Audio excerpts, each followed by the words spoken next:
Hello guys, मैं अमित स्वागत करता हूं आपका अपने YouTube channel knowledge with Amit में। तो स्टूडेंट्स, आज जो हम लोग देख रहे हैं तो क्लास 9th की अपनी साइंस की क्लास होगी और चैप्टर चल रहा है अपना पहला चैप्टर का नाम है हमारे आसपास के पदार्थ। और ये जो अपनी इस वीडियो का पार्ट है सेकंड पार्ट रहेगा। इससे पहले मैंने एक वीडियो इसकी बना दी है। अगर आप लोगों ने अभी तक वो वीडियो नहीं देखी है तो डिस्क्रिप्शन में मैंने उसका लिंक दे दिया है।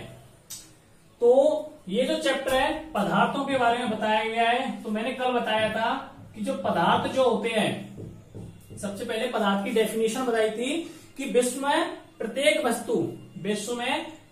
वस्तु जिस सामग्री से बनी होती है, ठीक है, प्रत्येक वस्तु जिस सामग्री से बनी होती है, जिस सामग्री से बनी होती है उसे हम लोग पदार्थ कहते हैं। तो डेफिनेशन क्या है कि विश्व में प्रत्येक वस्तु यानी कोई भी वस्तु जिस सामग्री से बनी होती है उसे हम पदार्थ कहते हैं। आगे मैंने बताया था कि ये जो पदार्थ जो होते हैं, पदार्थ 3 प्रकार के होते हैं। पहला ठोस, दूसरा द्रव और तीसरा गैस, ठीक है। तो ठोसों के बारे में मैंने कल आप लोगों को बता दिया था। आज हम लोग देखेंगे द्रव के बारे में और गैस के बारे में। तो ठीक है, तो आज की इस वीडियो को हम लोग यहां से स्टार्ट करते हैं। तो द्रव अवस्था जो है, तो द्रव का आकार नहीं लेकिन आयतन निश्चित होता है। तो पहली लाइन क्या कह रही है कि द्रव का जो आकार है यानी कि द्रव का जो साइज है वो साइज कैसा होता है। द्रव का आकार नहीं यानी कि साइज इसका फिक्स नहीं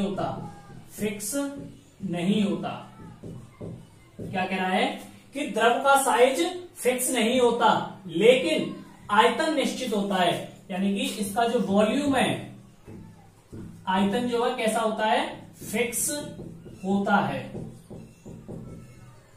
तो यहां कहने का अर्थ क्या है कि जैसे आपने क्या किया कि एक बोतल ली, जैसे कि ये बोतल है, तो इस बोतल में क्या है कि एक लिक्विड है, ठीक है, कॉलिन की ले लो या सैनिटाइजर ले लो।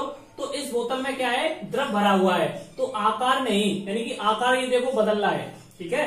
जैसे अभी यहाँ है और आकार हमने उल्टा किया तो इसका जो आकार है वो बदल गया, लेकिन आयतन निश्चित होता है। आयतन मतलब इसकी जो क्वांटिटी, जैसे यहां तक ये अगर 200 ग्राम है तो इसके अंदर भी नीचे करने पर भी, पलटने पर भी कितना रहेगा, इसमें 200 ग्राम रहेगा।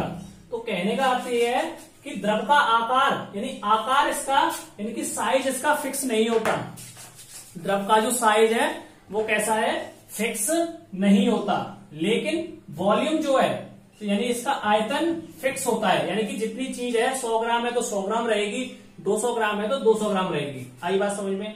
यानी आकार का अर्थ है कि आकार इसका देखो बदल रहा है। अभी यहां तक है इसके अंदर लिक्विड, जब हमने इसको उल्टा किया तो उलटने पर इसका आकार जो क्या हो गया, परिवर्तित हो गया, ठीक है, परिवर्तित हो गया। यहां तक आ रहा है और अच्छी तरह से देख लीजिए जूम करके, ठीक है। अभी जैसे आकार ये है, आकार इतना है, जब हमने बोतल को पलटा तो पलटने पर इसका आकार जो है कैसा हो गया, चेंज आ गया, ठीक है। लेकिन आयतन का अर्थ है कि जैसे ये 100 ग्राम इसके अंदर लिक्विड है, कहां तक है, जैसे ये 100 ग्राम लिक्विड है तो अगर हम इसको उल्टा करेंगे तो उल्टा करने पर भी ये 100 ग्राम ही रहेगा, ठीक है। तो ये चीज है, यानी कि द्रव का आकार नहीं लेकिन आयतन निश्चित होता है। आई बात समझ में। फिर कह रहा है ये जिस बर्तन में रखे जाएं, जैसे कि ये इस बोतल में रखा है तो ये पानी है या सैनिटाइजर क्या है, द्रव है। तो जिस बर्तन में रखे जाएं तो उसी का आकार ले लेते हैं। अब जैसे इस बोतल की बजाय हम लोग किसी गिलास में रखें तो गिलास के साइज के हो जाएंगे, यानी गिलास का आकार ले लेंगे, ठीक है। अगर किसी कटोरे में रखे जाए तो कटोरे का आकार ले लेंगे। क्या कह रहा है, ये जिस बर्तन में रखे जाएं, यानी कि जिस बर्तन में रखे जाएंगे तो ये उसी का आकार ले लेंगे। इनमें बहाव होता है, बहाव जैसे कि ये, इनमें क्या होता है, बहाव होता है, ठीक है। तो इनमें बहाव होता है यानी कि ये फ्लो करते हैं, बहते हैं, इनमें बहाव होता है। इनका आकार बदलता है, आकार मैंने आप लोगों को बता ही दिया है, आकार इनका बदलता है, ये देखिए, ठीक है। तो इनका जो है आकार बदलता है, इसलिए ये दृढ़ नहीं लेकिन तरल होते हैं। दृढ़ का जो अर्थ है मैंने आप लोगों को कल बताया था, दृढ़ का जो अर्थ है वो होता है ठोस, और द्रव जो है कैसे नहीं होते, ठोस नहीं होते, ठीक है, ठोस नहीं, लेकिन कैसे होते हैं, तरल होते हैं। तरल का अर्थ है कि ये लिक्विड की फॉर्म में होते हैं, ठीक है। चलिए, तो द्रव अवस्था की डेफिनेशन दोबारा, द्रव का आकार नहीं लेकिन आयतन निश्चित होता है, यानी द्रव का जो साइज है वो फिक्स नहीं होता, लेकिन इसका जो वॉल्यूम है, इसका जो आयतन है वो फिक्स होता है। तो किस प्रकार से होता है मैंने आपको समझा दिया है। ये जिस बर्तन में रखे जाएं, जिस किसी भी चीज में रखे जाएंगे उसी का आकार ले लेंगे। इनमें बहाव होता है, यानी कि ये बहते हैं, बहाव का मतलब फ्लो करना, जैसे नदी बहती है तो नदी का पानी बहता है, ठीक है, और टोटी में से पानी निकलता है तो वो भी बहता है। तो इसी प्रकार इनमें बहाव होता है, इनका आकार बदलता है, जिस बर्तन में रखे जाएंगे ये उसी का आकार ले लेंगे, तो इसलिए इनका आकार बदलता है, इसलिए ये दृढ़ नहीं होते। दृढ़ का अर्थ है कि ये ठोस, दृढ़ का अर्थ है कठोर, दृढ़ का जो अर्थ है वो क्या है, कठोर। तो ये कैसे नहीं होते, कठोर नहीं होते, और कैसे होते हैं, ये तरल होते हैं, ठीक है, यानी कि लिक्विड की फॉर्म में पाए जाते हैं। एग्जाम्पल की बात की जाए तो पानी, पानी कैसा होता है, द्रव अवस्था में। तेल, दूध, रिफाइंड, तो ये हमारे द्रव के एग्जाम्पल हो गए, पानी, तेल, दूध, रिफाइंड, और क्या चीज आ जाएगी, ठीक है। तो ये सारे जो एग्जाम्पल है हमारे द्रव अवस्था के एग्जाम्पल होते हैं। अगली है, नेक्स्ट है गैसीय अवस्था। अगली क्या है, गैसीय अवस्था।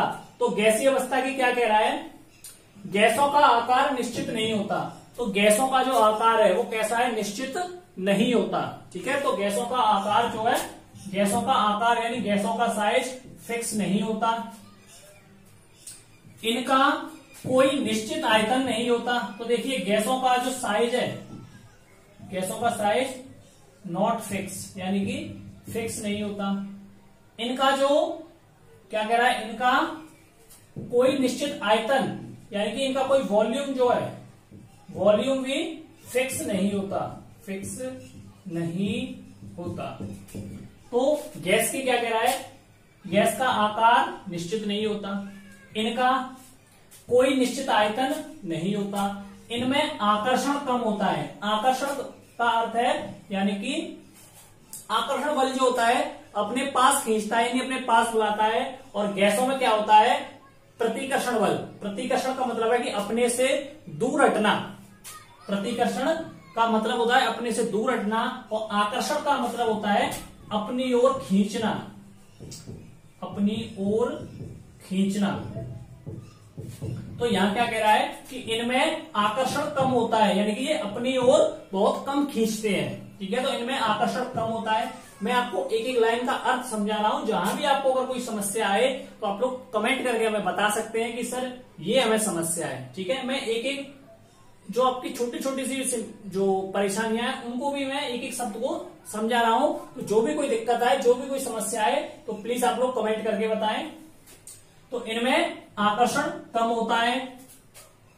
गैस जिस बर्तन में रखी जाती है यह उसी का आयतन घेर लेती है। तो यहां जैसे कि जो सिलेंडर जो होता है, तो सिलेंडर में जैसे जो गैस पाई जाती है, तो यानी कि ये जिस किसी भी बर्तन में रखी जाए, जैसे कि जो धूपबत्ती जो होती है, धूपबत्ती को अगर हम जलाएंगे तो जैसे कमरे में है तो पूरे कमरे में उसकी खुशबू जो है फैल जाएगी। अगर वो खुले में रख देंगे उसको, ठीक है, अगर अगरबत्ती को हम लोग खुले में रख देंगे तो पूरे वातावरण में उसकी जो महक है, उसकी जो सुगंध है वो पूरे वातावरण में फैल जाएगी। तो गैस का आकार निश्चित नहीं होता। देखो, ठोस का आकार निश्चित होता है, इसका आकार निश्चित नहीं होता, लेकिन आयतन निश्चित होता है द्रव का। गैस का ना तो आकार निश्चित होता है और ना ही आयतन निश्चित होता है। आकर्षण कम होता है, यानी कि ये अपनी ओर बहुत कम खींचते हैं। गैस जिस बर्तन में रखी जाती है यह उसी का आयतन ले लेती है, ठीक है, उसी का आयतन घेर लेती है। एग्जाम्पल की बात की जाए तो वायु, ठीक है, वायु यानी कि हवा, नाइट्रोजन, ऑक्सीजन, कार्बन डाइऑक्साइड, ये हमारे क्या हो गए, गैसीय अवस्था के या गैस के एग्जाम्पल हो गए। अब नेक्स्ट जो हेडिंग है, अगली हेडिंग अपनी पदार्थ की अवस्थाओं में परिवर्तन। अगली हेडिंग है पदार्थ की अवस्थाओं में परिवर्तन, यानी कि जो पदार्थ की जो अवस्थाएं जो होती हैं उनमें क्या क्या परिवर्तन होते हैं। ठीक है, पदार्थ की अवस्थाओं में जो परिवर्तन होते हैं वो क्या क्या परिवर्तन होते हैं।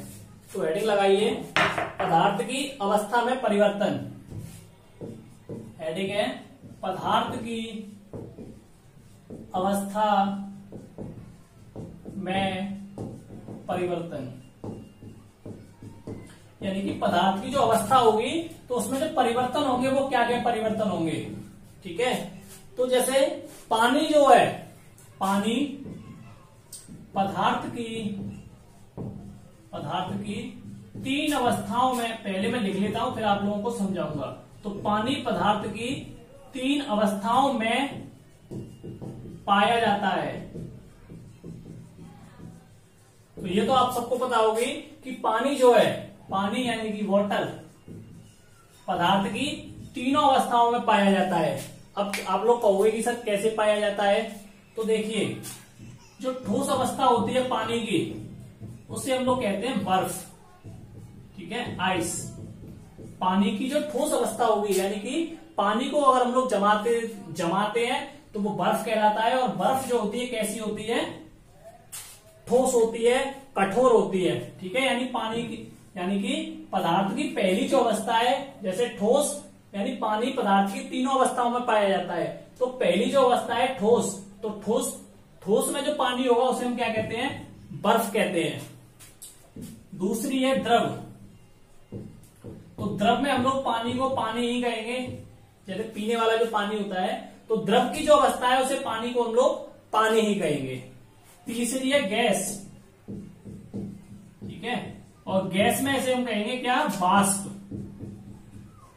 गैस में हम लोग पानी को क्या कहते हैं, वाष्प। जैसे आप लोगों ने क्या किया कि इस चूल्हे के ऊपर, यानी कि किसी बर्तन में, फ्राई पैन में या किसी में पानी को हम लोग गर्म करते हैं। तो गर्म करने पर क्या होता है कि पानी जो है भाप बन के उड़ता है कि नहीं उड़ता है।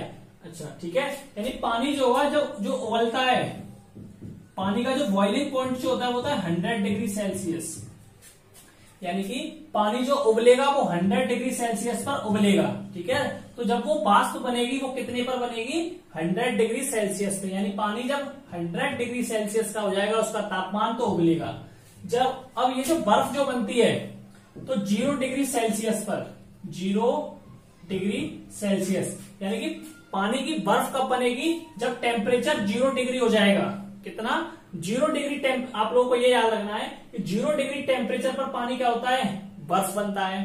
100 डिग्री सेल्सियस पर, यानी 100 डिग्री जब तापमान हो जाएगा तो वो भाप बनता है। यानी कि जब उबलने लगेगा पानी जो उबलता है वो 100 से पहले उबलेगा नहीं और 0 से पहले जमेगा नहीं। ये चीज, 2 बात आप लोगों को याद रखनी है कि 100 से पहले उबलेगा नहीं और 0 डिग्री से पहले वो जमेगा नहीं। यानी बर्फ जो होती है वो 0 डिग्री सेल्सियस पर, पानी जो उबलता है 100 डिग्री सेल्सियस पर। अब बात आई, हम जो पानी पीते हैं, जो पीने वाला जो नॉर्मल पानी होता है तो उसका जो टेम्परेचर होता है वो होता है 15 डिग्री सेल्सियस। ठीक है, तो जो नॉर्मल पानी हम जो पीते हैं तो उसका जो टेम्परेचर होता है वो होता है 15 डिग्री सेल्सियस। तो ये मैंने बताया कि पानी की, यानी कि पानी पदार्थ की तीनों अवस्थाओं में पाया जाता है। पहली अवस्था ठोस, तो ठोस अवस्था में हम लोग कहते हैं उसे बर्फ। दूसरी है द्रव, तो द्रव में बोलते हैं पानी। तीसरी है गैस, तो गैस में हम लोग बोलते हैं वाष्प। ठीक है, तो ये चीज आप लोगों की समझ में आ गई होंगी, उतार लीजिए, स्क्रीनशॉट ले लो चाहो तो। अब जो अपनी नेक्स्ट हेडिंग है, अपनी तापमान परिवर्तन का प्रभाव। अगली हेडिंग है, नेक्स्ट हेडिंग है, इंपॉर्टेंट हेडिंग है, तापमान परिवर्तन का प्रभाव। तापमान परिवर्तन का प्रभाव। अच्छा, 2 चीजें होती हैं, यानी कि तापमान परिवर्तन का प्रभाव, यानी पदार्थ पर जो टेम्परेचर का जो प्रभाव परिवर्तन है, यानी टेम्परेचर से जो परिवर्तन आएगा, और एक जो दूसरा है दाब परिवर्तन का प्रभाव। दाब परिवर्तन का प्रभाव। यानी कि पदार्थ पर जो प्रभाव पड़ता है, यानी प्रभाव पर जो इफेक्ट पड़ता है वो दो तरीके से पड़ता है। पहला है तापमान और दूसरा है दाब। तापमान यानी टेम्परेचर, अगर टेम्परेचर बदलता है तो पदार्थ पर क्या असर पड़ता है। जैसे मैंने बताया कि जो पानी है, क्या जो पानी है, पानी अगर टेम्परेचर जैसे नॉर्मल है तो 15 डिग्री सेल्सियस पे बताया। पानी अगर 100 डिग्री हो जाए तो क्या होगा, उबलेगा।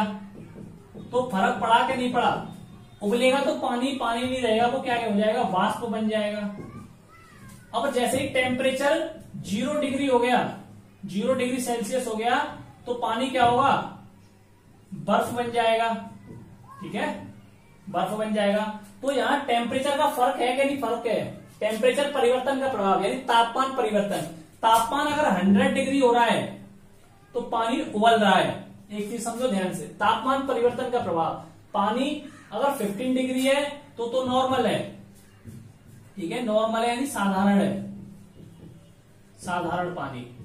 अगर 100 डिग्री सेल्सियस हो जाएगा तो उबलने लगेगा। उबलने को हम लोग बोलेंगे वाष्प। अगर 0 डिग्री हो जाएगा तो वह बर्फ। ये तापमान परिवर्तन का प्रभाव है।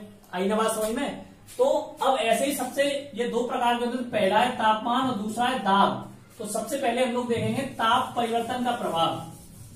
ठीक है, तो चलिए अब ये जो ताप परिवर्तन का जो प्रभाव है, तो ये जो हेडिंग है इसके अंतर्गत, तो इसमें जो पहली जो हेडिंग आती है इसके अंदर हेडिंग लगाइए गलनांक। पहली हेडिंग है गलनांक। अब गलनांक की जो परिभाषा है, पहले मैं परिभाषा को लिखता हूं। ठीक है, चलिए। तो गलनांक का अर्थ क्या होता है, जिस तापमान पर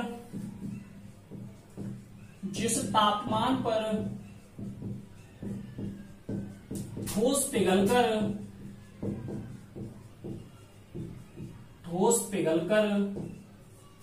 बर्फ बन जाते हैं, द्रव बन जाता है,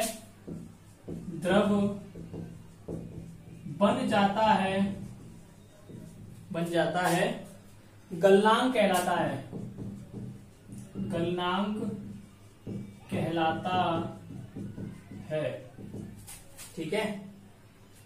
अब देखिए क्वेश्चन, पहली हेडिंग है क्या है, गलनांक। तो क्या कह रहा है, जिस तापमान पर ठोस पिघलकर द्रव बन जाता है। जैसे ठोस का अर्थ है कि जो बर्फ होती है हमारी वो 0 डिग्री सेल्सियस पर होती है। अगर पानी का जो टेम्परेचर है वो 0 डिग्री सेल्सियस है, ठीक है। अगर वो पिघल जाए, पिघलकर द्रव बन जाए, लिक्विड में आ जाए, ठीक है, यानी कि 15 डिग्री सेल्सियस पर आ जाए। समझो ध्यान से, जिस तापमान पर ठोस पिघलकर, ठोस होती है हमारी बर्फ और वो होती है 0 डिग्री सेल्सियस पर। अगर वो बर्फ पिघल जाए, आप लोगों ने देखा होगा कि फ्रिज में से बर्फ निकाली यानी आइस क्यूब निकाली, तो क्या होता है, वो धीमे धीमे करके यानी कि धीरे धीरे करके वो बर्फ क्या है, बूंद बूंद करके पिघलती है। अब जैसे आपने कटोरे में लिया, कटोरे में अगर वो बर्फ जमी हुई है, 5 मिनट या 10 मिनट उसे बाहर रख दोगे, बाहर फ्रिज से बाहर निकाल के, तो वो 10 मिनट के अंदर क्या हो जाएगी, पिघल जाएगी। और पिघलने पर वो क्या मिलेगा, हमें पानी मिलेगा। तो वही चीज यहाँ कह रहा है, गलनांक का अर्थ है कि जिस तापमान पर ठोस पिघलकर, यानी कि अगर वो बर्फ पिघल जाए, ठोस का अर्थ यहाँ से बर्फ से है, क्योंकि बर्फ कैसी होती है, ठोस होती है। तो जिस तापमान पर ठोस पिघलकर द्रव बन जाता है, गलनांक कहलाता है। आगे बात समझ में, यानी बर्फ की जो पिघलने की जो प्रक्रिया है, बर्फ क्या है, पिघलने की जो प्रक्रिया है, यानी बर्फ से अगर वो पानी बन जाता है, यानी बर्फ से पानी बनने की जो प्रक्रिया है, उसे ही हम लोग गलनांक कहते हैं। आई बात समझ में। और बर्फ का जो गलनांक होता है, बर्फ का जो गलनांक होता है, क्वेश्चन में आ जाता है कि बर्फ का गलनांक बताइए बहुविकल्पी में। तो बर्फ का जो गलनांक है वो होता है 273.16 केल्विन होता है, ठीक है। तो बर्फ का जो गलनांक है, ये गलनांक की बात कर रहे हैं, आप लोग ये मत कहना कि सर 0 डिग्री सेल्सियस बताया है आपने, वो बर्फ का गलनांक नहीं होता, ठीक है। अच्छा, तो गलनांक हेडिंग समझ में आ गई। कि जिस तापमान पर ठोस पिघलकर, ये नहीं लिखना है आपको, तो डेफिनेशन पूछी जाएगी गलनांक किसे कहते हैं, तो डेफिनेशन क्या दोगे कि जिस तापमान पर द्रव पिघलकर बर्फ, जिस तापमान पर ठोस पिघलकर द्रव बन जाता है उसे हम गलनांक कहते हैं। बर्फ के गलनांक की बात की जाए तो 273.16 केल्विन, या फिर आप लोग इसको 273 भी लिख सकते हो, मगर ये के जरूर लगाना है। के क्या है, इसका मात्रक है, तो केल्विन, तो इसका जो मात्रक है टेम्परेचर का वो क्या होता है, केल्विन। ठीक है, अब दूसरी हेडिंग देखिए, गलनांक के बाद अगली हेडिंग है क्वथनांक। क्वथनांक, तो क्वथनांक क्या होता है, तो क्वथनांक है वायुमंडलीय दाब पर वह तापमान, वायुमंडलीय दाब पर वह, वायुमंडलीय दाब पर वह तापमान, वह तापमान जिस पर द्रव उबलने लगता है, जिस पर द्रव उबलने लगता है, उबलने लगता है उसे क्वथनांक कहते हैं।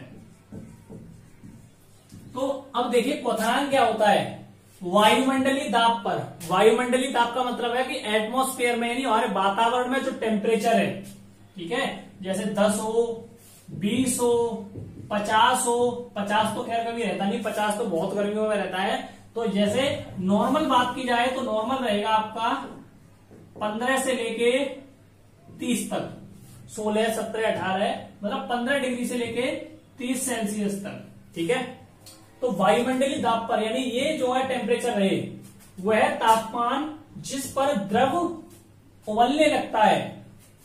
क्या कह रहा है कि द्रव उबले, यानी पानी जब उबलेगा तो उबलेगा कितने पर, 100 डिग्री सेल्सियस पर। मैंने बताया है कि 100 से पहले उबलेगा नहीं, एक भी अगर 99% भी है, 99 डिग्री तापमान है, तो भी जो द्रव है वो नहीं पिघलेगा।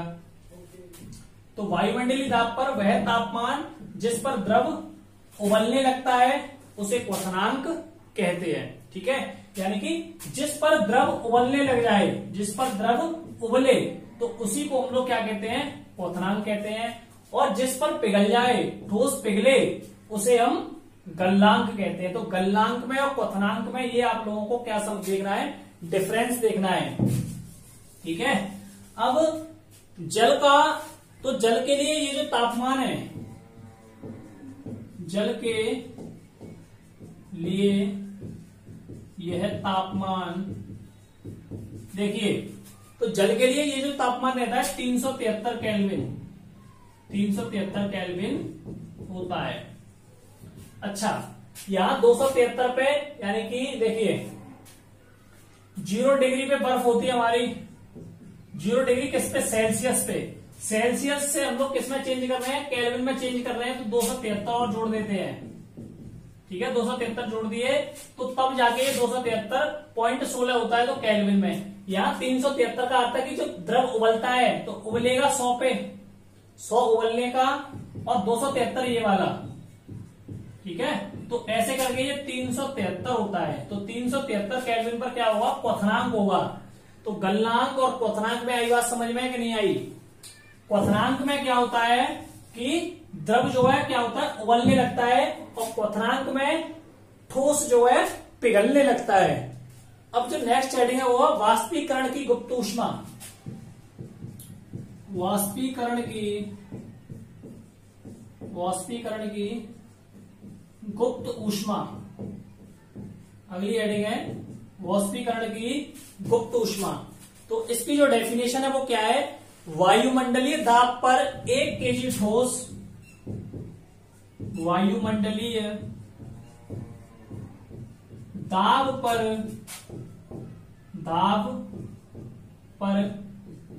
1 केजी ठोस, क्या कह रहा है, वायुमंडलीय दाब पर 1 केजी ठोस को उसके क्वथनांक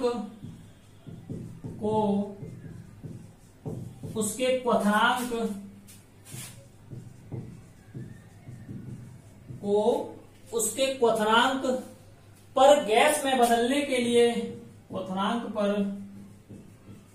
गैस में बदलने के लिए, गैस में बदलने के लिए जितनी ऊष्मीय ऊर्जा की आवश्यकता होती है, जितनी ऊष्मीय ऊर्जा की, ऊष्मीय ऊर्जा की आवश्यकता होती है, आवश्यकता होती है, उसे वाष्पीकरण की, उसे वाष्पीकरण की गुप्त ऊष्मा कहते हैं। तो ये तो इसकी डेफिनेशन हो गई किसकी, वाष्पीकरण की गुप्त ऊष्मा। देखिए वाष्पीकरण का अर्थ है कि पानी का जो भाप बन के उड़ना, ठीक है, तो उसे हम लोग कहते हैं वाष्प। ऊष्मा, ऊष्मा को हम लोग कहते हैं इंग्लिश में हीट। ऊष्मा को क्या कहते हैं इंग्लिश में, कहते हैं हम लोग हीट। तो देखिए क्या कह रहा है, वायुमंडलीय दाब पर, यानी कि दाब का अर्थ क्या होता है, प्रेशर। वायुमंडलीय दाब यानी कि जो वायुमंडल में, यानी जो नॉर्मल जो टेम्परेचर हो उस पर 1 किलो ठोस, 1 किलो ठोस का अर्थ है कि जो बर्फ हो, और बर्फ कितनी हो, 1 केजी हो, ठीक है, बर्फ कितनी हो, 1 केजी। तो वायुमंडलीय दाब पर 1 केजी ठोस को उसके क्वथनांक पर गैस में बदलने के लिए, क्वथनांक क्या होता है मैंने अभी अभी ऊपर बताया है कि जिस पर द्रव क्या हो, उबलने लगता है। जहां द्रव उबले उसे हम कहते हैं क्वथनांक। तो यहां कह रहा है वायुमंडलीय दाब पर 1 केजी ठोस, यानी ये ठोस क्या हो, ये ठोस उबलने लग जाए, ये ठोस क्या हो, उबलने लग जाए। जब ठोस उबलेगा तो उबलने पर गैस में बदलने की जितनी ऊष्मीय ऊर्जा, यानी कि जब उबलेगा तो उसकी क्या होगी, ऊष्मा बाहर निकलेगी। ऊष्मा यानी भाप बाहर निकलेगी। तो ऊष्मीय ऊर्जा की आवश्यकता होती है और इसी को हम लोग वाष्पीकरण की गुप्त ऊष्मा कहते हैं। आई बात समझ में। यानी कि क्या कह रहा है ये, वायुमंडलीय दाब पर 1 किलो ठोस, यानी जैसे हम लोगों ने 1 किलो बर्फ ली और इस 1 किलो बर्फ को हमने क्या किया कि चूल्हे पर एक फ्राईवान रख दिया और नीचे क्या कर दी, आग लगा दी, ठीक है। ये हमारा, जैसे इधर समझो, ये हमारा चूल्हा हो गया, ये गैस जल रही है और इस पर हम लोगों ने एक बर्तन रखा और इस बर्तन में बर्फ रख दी हमने, और वो बर्फ कितनी है, 1 किलो बर्फ है, ठीक है, 1 किलो बर्फ है। तो जब ये जो बर्फ है, तो जब अब नीचे से इसमें आग लग रही है, ठीक है, यानी हम लोगों ने आग लगा दी गर्म करने के लिए। तो जब जैसे ये धीरे धीरे क्या होगा, पानी पहले नॉर्मल होगा, यानी कि बर्फ से पहले नॉर्मल होगा, नॉर्मल होने के बाद फिर धीरे धीरे गर्म होगा, और गर्म होने के बाद जैसे ही 100 डिग्री सेल्सियस हो जाएगा इसका, 100 डिग्री सेल्सियस होने पर ये जो बर्फ है, तो बर्फ पहले पानी बनेगी और पानी के बाद 100 डिग्री सेल्सियस पर ये उबलने लगेगी। तो इसी प्रक्रिया को हम लोग कहते हैं वाष्पीकरण की गुप्त ऊष्मा। क्या कहते हैं, वाष्पीकरण की गुप्त ऊष्मा। अब हम लोग देखते हैं नेक्स्ट हेडिंग, और अगली जो हेडिंग है वो है अपनी ऊर्ध्वपातन। कौन सी है, ऊर्ध्वपातन। चलिए, अगर आप लोगों को ये वीडियो अच्छी लग रही है तो आप लोग प्लीज हमारे चैनल को जरूर सब्सक्राइब करें, ठीक है, जिससे आपको हमारी आगे आने वाली जो वीडियो है, ठीक है, आगे आने वाली वीडियो आप लोगों तक आसानी से पहुंच जाए। तो नेक्स्ट हेडिंग अपनी अगली है ऊर्ध्वपातन। चौथी जो हेडिंग है ऊर्ध्वपातन, सही लिखा है ना। चलिए, तो ऊर्ध्वपातन क्या होता है, तो द्रव अवस्था में परिवर्तित हुए बिना, क्या कह रहा है, द्रव अवस्था में परिवर्तित हुए बिना, परिवर्तित हुए बिना, द्रव अवस्था में परिवर्तित हुए बिना ठोस अवस्था से सीधे, ठोस अवस्था से सीधे, ठोस अवस्था से सीधे गैस में बदलने की प्रक्रिया को, गैस में बदलने की प्रक्रिया को ऊर्ध्वपातन कहते हैं। चलिए, तो ऊर्ध्वपातन जो क्या होता है, देखिए द्रव अवस्था में, जैसे कि पानी है, ठीक है, पानी द्रव अवस्था में परिवर्तित हुए बिना, यानी कि जैसे ठोस यानी कि बर्फ है, यहां से समझिए, ठोस अवस्था से सीधे गैस में बदलने की प्रक्रिया, यानी कि बर्फ से सीधा पानी जो है क्या हो जाए, पानी भाप बन जाए, यानी वाष्पीकरण हो जाए उसका, वाष्पीकरण यानी कि वो भाप बन जाए उसकी, यानी कि गर्म हो जाए। क्या करें, बर्फ अवस्था से यानी ठोस अवस्था से सीधे गैस में बदलने की प्रक्रिया को ऊर्ध्वपातन कहते हैं। तो यहाँ क्या कह रहा है, द्रव अवस्था में परिवर्तित हुए बिना, यानी पानी, पहले तो देखो क्या होगा कि बर्फ है, बर्फ से पानी बनेगा, पानी बन के फिर वो उबलेगा, तो तब उसकी भाप बनेगी। लेकिन ऊर्ध्वपातन का अर्थ क्या है, यानी ऊर्ध्वपातन की परिभाषा क्या कहती है कि द्रव अवस्था में परिवर्तित हुए बिना, यानी कि पानी नहीं बने, बर्फ जो है सीधे डायरेक्ट उसका वाष्पीकरण हो जाए, बर्फ से सीधी जो है, यानी ठोस अवस्था बर्फ की होती है, तो ठोस अवस्था से सीधे गैस में बदलने की प्रक्रिया, यानी ठोस अवस्था से सीधे गैस में बदलने की प्रक्रिया को हम लोग ऊर्ध्वपातन कहते हैं। चलिए, तो इस प्रकार से ये जो डेफिनेशन है ऊर्ध्वपातन की कंप्लीट होती है। अब अगली हेडिंग है अपनी निक्षेपण, 5वीं है निक्षेपण। तो निक्षेपण देखिए, गैस से ठोस में परिवर्तित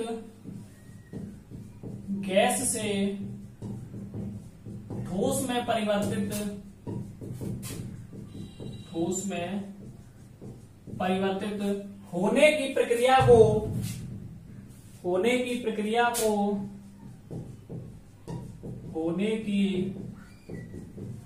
प्रक्रिया को निक्षेपण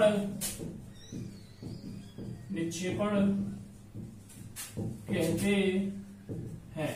देखिए, गैस से यानी कि पानी उबल रहा है, यानी ये पानी हो गया, ये पानी है। अब नीचे इसके क्या है, आग जल रही है, तो आग लगेगी जब ये उबलेगा, वैसे तो उबलने से रहा, मतलब गर्म करने पर, तो गर्म किया तो पानी क्या हो रहा है, उबल रहा है, तो जैसे उबलेगा तो भाप बनेगी, ठीक है, भाप निकलेगी बाहर, तो ये भाप हो गई।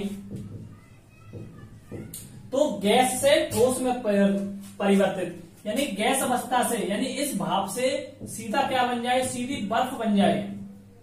तो इसी प्रक्रिया को, यानी कि भाप से यानी गैस से सीधी बर्फ बन जाए, इसी प्रक्रिया को निक्षेपण कहते हैं। ऊपर वाली ऊर्ध्वपातन क्या थी, यानी कि ठोस अवस्था से गैस में बदले ऊर्ध्वपातन, अगर गैस अवस्था से ठोस में बदले तो निक्षेपण, ठीक है। ठोस अवस्था से गैस ऊर्ध्वपातन, गैस से ठोस निक्षेपण, सिंपल सी डेफिनेशन है, ठीक है। अगर द्रव अवस्था में परिवर्तित हुए बिना ठोस अवस्था से सीधे गैस में बदलने की प्रक्रिया होगी, ऊर्ध्वपातन कहलाएगी। गैस से ठोस में परिवर्तित होने, यानी गैस से क्या बन जाए, बर्फ बन जाए, तो उसे हम लोग निक्षेपण कहते हैं। अब देखते हैं नेक्स्ट हेडिंग। तो अब जो अगली हेडिंग है उसे देखिए आप लोग। तो अगली जो हेडिंग है वो क्या दे रखी है, अगली हेडिंग है 3 अवस्थाओं में पदार्थ का अंतर रूपांतरण, यानी पदार्थ की जो 3 अवस्थाएं जो होती हैं, ठीक है। तो 3 अवस्थाओं में पदार्थ का अंतरा रूपांतरण। तो इसका अर्थ क्या है, जैसे देखिए, ये है अपने पास ठोस और इधर है द्रव और ये है गैस, ठीक है।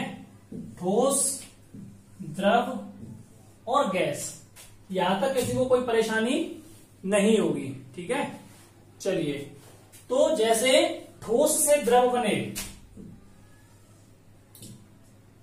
पानी है, ठोस है यानी बर्फ है, ठोस से अगर वो द्रव बनेगा यानी ठोस से यानी बर्फ से अगर वो पानी बनेगा, तो ये जो प्रक्रिया होगी ठोस से द्रव बनने की जो प्रक्रिया होती है इसे हम लोग कहते हैं संलग्न। क्या कहते हैं? संलग्न। ठीक है। अगर द्रव से गैस बनेगा, द्रव से, इस एरो का अर्थ समझिए, एरो समझना है, एरो का अर्थ है कि ठोस से द्रव बनना है तो संलग्न कहते हैं इसको। अगर द्रव से गैस बन रही है, द्रव से गैस बन रही है तो उसे हम लोग कहेंगे वाष्पीकरण। वाष्पीकरण। ठीक है। अगर द्रव से गैस बन रही है तो उसे हम लोग कहेंगे वाष्पीकरण। अगर गैस से ठोस बने, अगर गैस से अगर ठोस बने, अगर गैस से ठोस बने तो इसे हम कहेंगे ऊर्ध्वपातन। आई बात समझ में? अगर ठोस से द्रव संलग्न, द्रव से गैस वाष्पीकरण, और गैस से ऊर्ध्वपातन, गैस से ठोस तो ऊर्ध्वपातन। अब एक चीज देखिए, अगर द्रव से अगर ठोस बनेगा, पानी से अगर बर्फ बनती है, पानी से अगर बर्फ बने तो उसे हम लोग कहते हैं जमना। ठीक है। पानी जम जाता है जब भी तो ठोस कहलाता है। द्रव का अर्थ क्या है? पानी। पानी है ना। तो पानी अगर ठोस बनेगा तो बर्फ कहलाएगा। ठोस का अर्थ क्या है यहाँ पे? बर्फ। तो पानी बर्फ कब बनता है? जब वो जमता है। इतनी चीज तो आप लोगों को पहले ही पता होगी। अगर पानी जमे, अगर बर्फ बनेगा तो उसे हम कहते हैं जमना, जमता है। अगर ठोस यानी कि अगर बर्फ पानी बनती है, ये चीज आपको नहीं पता होगी। अगर बर्फ अगर पानी बनेगी तो उस प्रक्रिया को हम लोग कहते हैं संलग्न। क्या कहते हैं? संलग्न। ऐसे ही द्रव से गैस बनेगी तो वाष्पीकरण। अगर गैस से द्रव बने, द्रव, अगर गैस से अगर द्रव बने यानी भाप से अगर पानी बनता है तो उसे हम लोग कहते हैं क्या? संघनन। संघनन। ठीक है। अगर गैस से द्रव बनेगी तो संघनन, और अगर ठोस से गैस बने तो इसे भी हम लोग ऊर्ध्वपातन कहते हैं। तो ये वाला जो डायग्राम है ये आप लोगों की समझ में आया। अगर द्रव से ठोस बनना है, ये तीर देखिए, इसका तीर का मतलब है ये ऐसे करके जा रहा है। अगर पानी से बर्फ बना तो जमना, अगर ठोस से द्रव बना संलग्न, अगर पानी से गैस बनी वाष्पीकरण, अगर गैस से द्रव बनी संघनन, गैस से ठोस ऊर्ध्वपातन, ठोस से गैस तो भी ऊर्ध्वपातन। तो यहां तक मैं नहीं समझता हूं कि किसी भी बच्चे को कोई दिक्कत या कोई भी परेशानी यहां तक होगी। ठीक है। चलिए अब हम लोग देखते हैं नेक्स्ट, दाब परिवर्तन का प्रभाव। दाब परिवर्तन यानी जो अपना बी वाला जो पॉइंट था, पहला था तापमान परिवर्तन का प्रभाव, अब दूसरी हेडिंग है दाब परिवर्तन का प्रभाव। तो अगली हेडिंग लगाइए दाब परिवर्तन का प्रभाव। तो ये वाली जो हेडिंग है दाब परिवर्तन का प्रभाव, तो आज की वीडियो को हम लोग यहीं पे रोकते हैं। तो अगला हम लोग पार्ट 3 में करवाएंगे, जब इस चैप्टर को हम लोग कंटिन्यू करेंगे, और वो जो है इस वीडियो का आखिरी लेक्चर रहेगा। आप लोग इस वीडियो के बारे में अपनी राय हमें जरूर दें, हमें कमेंट करके बताएं, और अच्छी लगी हो तो वीडियो को लाइक करें, और अगर वीडियो अच्छी नहीं लगी हो तो आप लोग डिसलाइक भी कर सकते हैं। अगर अच्छी लगी हो तो लाइक करें, अच्छी अगर नहीं लगी हो तो डिसलाइक करें। और आप लोग प्लीज कमेंट करके बताएं, अगर आपको कोई कमियां दिखे तो आप लोग हमें प्लीज सजेशन दें अपने कि सर आपकी वीडियो में ये दिक्कत है, तो जिससे हम आगे आने वाली वीडियो में उसे सॉल्व कर सकें। तब तक के लिए जय हिंद, जय भारत।